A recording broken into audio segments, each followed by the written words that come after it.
When Donald Trump famously stated, "My father gave me a small loan of $1 million," people naturally laughed. The quote reinforced a widespread assumption that the people at the absolute top of the financial pyramid start at the top, coasting on inherited advantages. Look at the sheer scale of the leap from million to billion. Even with $1 million head start, reaching billionaire status requires you to multiply that initial wealth by 1,000. That is an extraordinary statistical anomaly that doesn't happen on autopilot. Now, inherited wealth certainly exists. The children of Sam Walton, for example, hold some of the largest fortunes in America because they inherited Walmart shares directly from their father. They represent the 33% of billionaires who were born into their fortune. But the data reveals a different reality for the rest of the list. Out of the 2,838 known billionaires on Earth, a full 67% started from zero. No trust funds. No wealthy parents. They started from scratch. This suggests reaching that level of wealth isn't an accident of birth. It is the result of a deliberate application of 3 specific, repeatable strategies. The first path is creating value. This is the classic founder's route, building a high-growth business from nothing. It is the most common way to become a billionaire, but it requires enduring years of extreme failure. In the early 1980s, Starbucks was a tiny, localized chain in Seattle that only sold coffee beans and bags. Howard Schultz looked at that small operation and saw something the owners didn't: the potential for a global household name. Making that vision a reality took decades. Schultz had to raise capital, expand internationally, and constantly reinvest his profits back into the company's growth, rather than taking a paycheck. You see the same pattern with modern tech titans.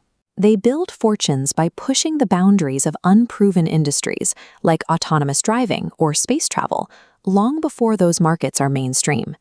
These innovators succeed because they see potential where other people see risk. They are willing to invest decades into building an infrastructure before they ever see the real payoff arrive. This is the most dominant path on the billionaire list because it offers the highest upside. It is exceptionally difficult to survive the initial decades of friction, but if you do, you own a massive stake in a globally dominant asset. The second path is capturing upside. Here, the focus shifts from doing the heavy lifting to securing strategic ownership stakes in entities that are already scaling. In 1986, Steve Jobs bought Pixar for $10 million. Jobs didn't animate the films or write the scripts. He acted as the visionary leader, using his connections and his ability to lead people to guide the studio's growth. Because Jobs owned 80% of the company, he captured the upside of every success the creative team produced.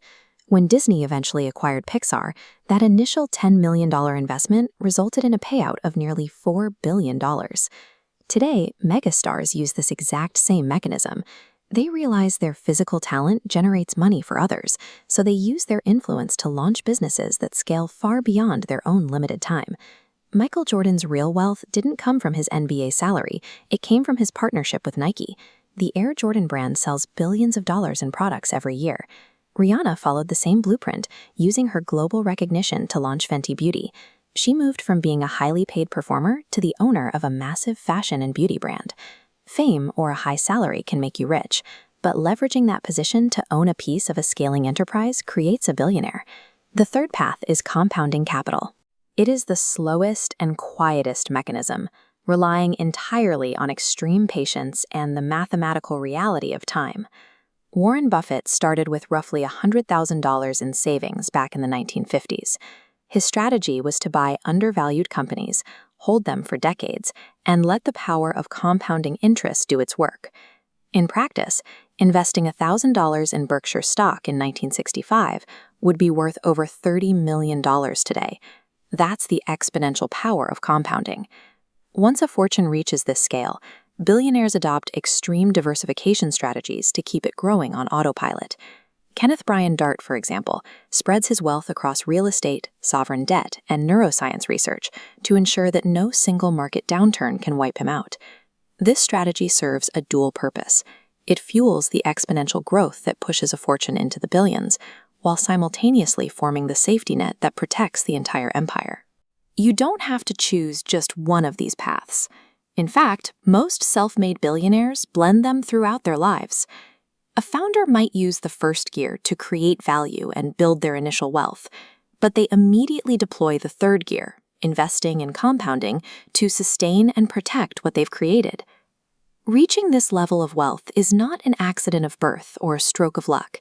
It is a calculated process of resilience and structural strategy. To achieve ultimate financial success, you have to move past the idea of simply earning an income. You have to transition entirely to owning and compounding scalable systems.